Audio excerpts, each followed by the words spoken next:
Well, good morning everyone, and welcome once again to Ed's Orchids. Now this morning I'm just going to water my paphs. I'm going to feed them because the last two watering sessions were just flushing, and this is what I'm going to use. I'm going to use four things. First, I'm going to use some calcium nitrate, seaweed with the sequestered iron, Epsom salts, and this is phosphagen.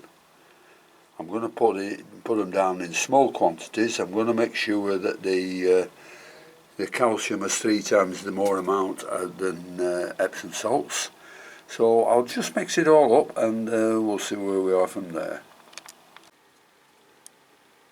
Well, the water to begin with is 2 parts per million. So what I'll do first, I'll put some calcium nitrate in hot water, put that in, and then we'll see where we are from there.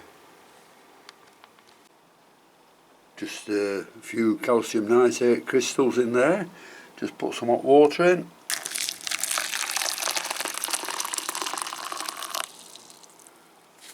And it's all dissolved.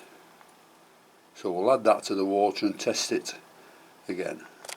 Well, we've added the calcium nitrate and it's gone up to 95 parts per million.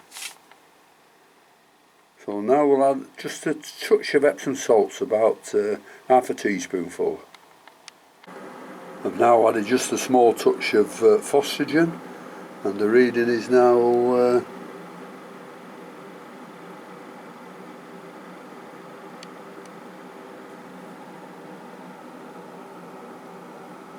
207, which is nice. So the last one thing we're going to put in is a little bit of seaweed extract, and I don't bother measuring it after that. Well, as you can see, I've put some seaweed extract in with sequestered iron, and we'll see what the final reading is.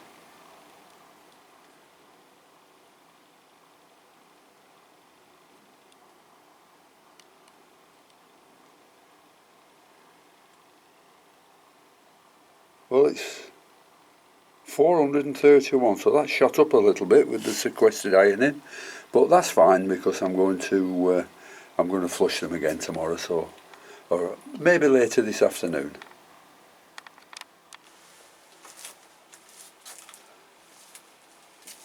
So we'll just flush a few of them through. This is the Corolla Ordinary, which I thought I'd killed until I used the bull's blood on it, the dragon's blood on it. It's really did it a load of good, killed all the rot and everything.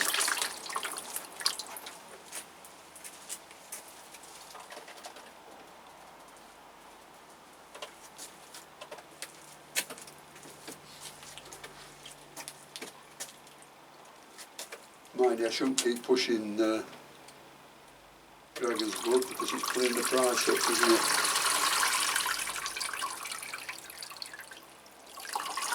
That one's a Michael Cooper Vitch Cross Rothschildianum Cross Anitum, which has got a nice new growth coming up here. So that's lovely. I'm quite pleased with that one.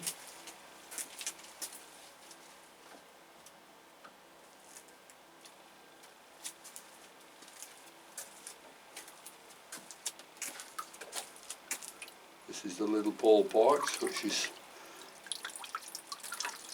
a beautiful bloom when it gets flowering, which will be a few years for this one. It's only a small plant. And yeah, you don't want to see me flushing all, do you? Because it's just the same. You know, I can give you the names of the plants. This is a Hangianum.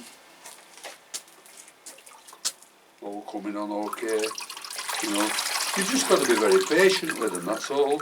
Keep treating them as you always treat them. But plenty of patience, that's all that's needed.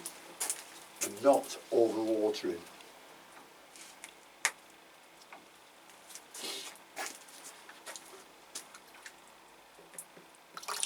Just make sure you keep these paphiopedilums damp. Doesn't matter if they dry out for a day or two, but try and keep them damp, but never wet. Not like the phragmipedias, because they love to be wet through all the time.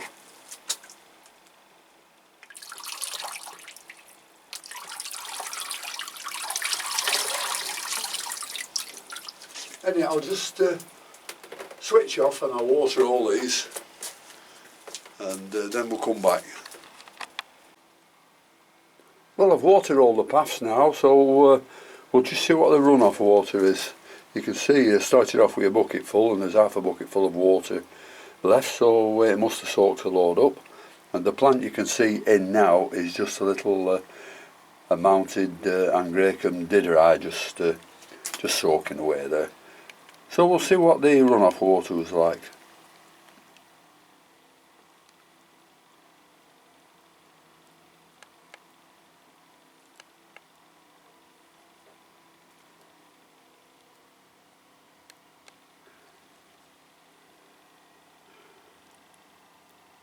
So the runoff water is 432, which is, I think that's a bit less than what we started with, isn't it? Just shows that the water you're flush with still hangs there and dilutes it a little. Now here's a plant I'd like to show you. This is Paphiopedilum esquirellii. Now this flowered a couple of years ago. I think I showed it on one of my earliest videos. Absolutely gorgeous flowers, and when they first open they're totally different than when they've been open a week. They start curling, but I thought I'd lost this plant. You can see the old growth there, and this plant went really funny after flowering for the first time, and all the leaves went crazy, so it's this colour, all like this. And I thought I'd lost it, but by using my little secret formula that I've mentioned before, that I won't mention again, then we've got these beautiful new growths on it now. So I'm hoping that's going to flower in the spring, and it'll be absolutely gorgeous. That's Paphiopedilum esquirellii. Now I have to do one quick repot. As you can see, some of the leaves are dying off, so I'll just repot it, clean it up, have a look at the roots at the same time, and get it ready for flowering sort of next year. I'll just take the label out, give the pot a good squeeze.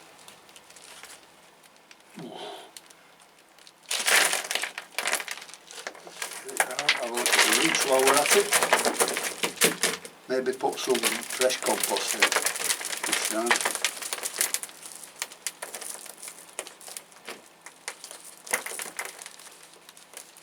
Well, you can see the roots there. They're not looking too bad. Just clean them up. Plenty of growth on them.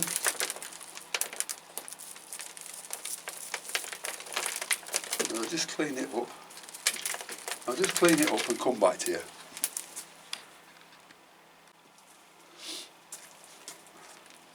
Yeah, there's one or two dead roots on here, so we'll just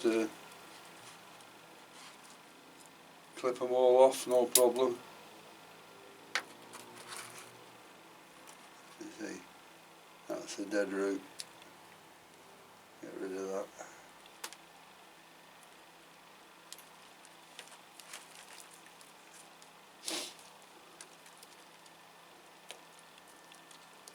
On the whole, it's not too bad. A lot of new growth around here, so I don't want to disturb it. But I think the camera's in the wrong place. Yeah, I think that's a little bit better, isn't it?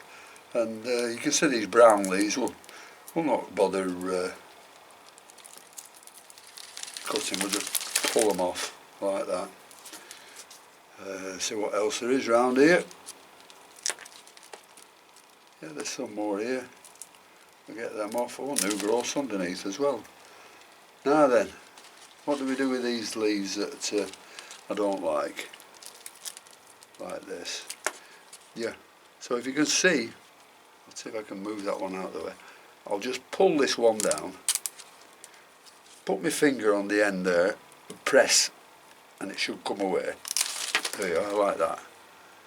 So we'll clean it up like this, and that's no good there, that little one.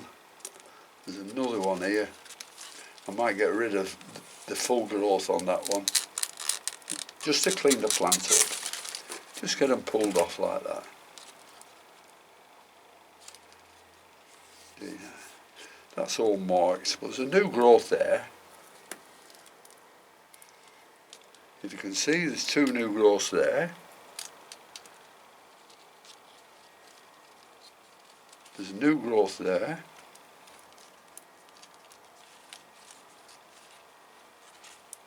There's a new growth there. There's a new growth there. So it's doing well. So this is a bad leaf. I don't like this. In fact, I don't like that plant at all. I think it's spoiling the whole plant. So drastic measures. Cut it off. Get rid of it. Make a nice clean plant. And on there, you can see where I've cut it. It's not really green, it's sort of a grey colour. So what I'll do on there, I'll just put a couple of drops of dragon's blood on it. I'll just show you.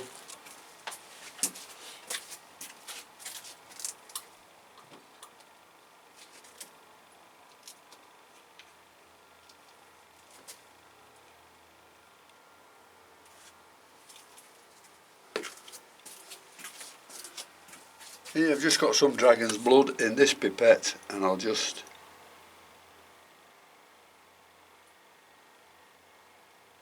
put it on there where I've cut through, and that'll be fine.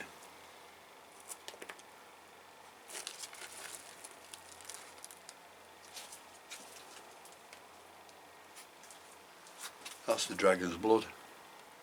Sangre de Grado. So the only thing I need to do with this now is get some new bark, which you can see in front of you, which is the Pinister bark, Portuguese. Very nice size for phragmipediums. And some growth stones. So I just mix that together and pot it up.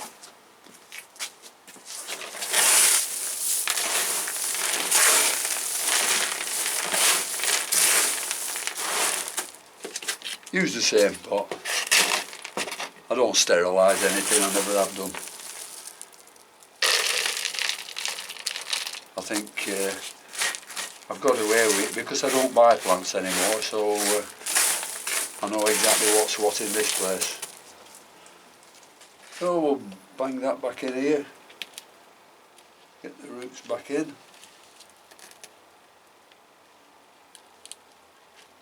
That's a bit too high.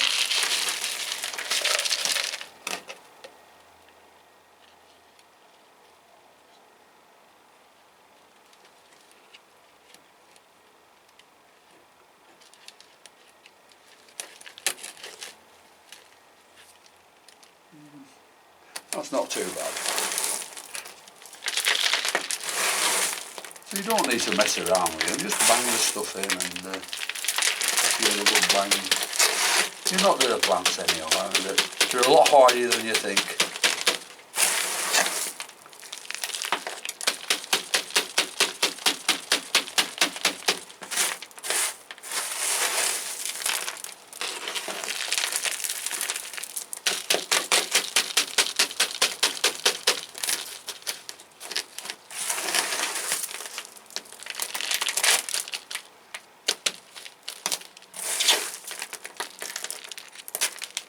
This is the part of the plant I cut off, so I've got that nearer the edge, so it'll grow the other way.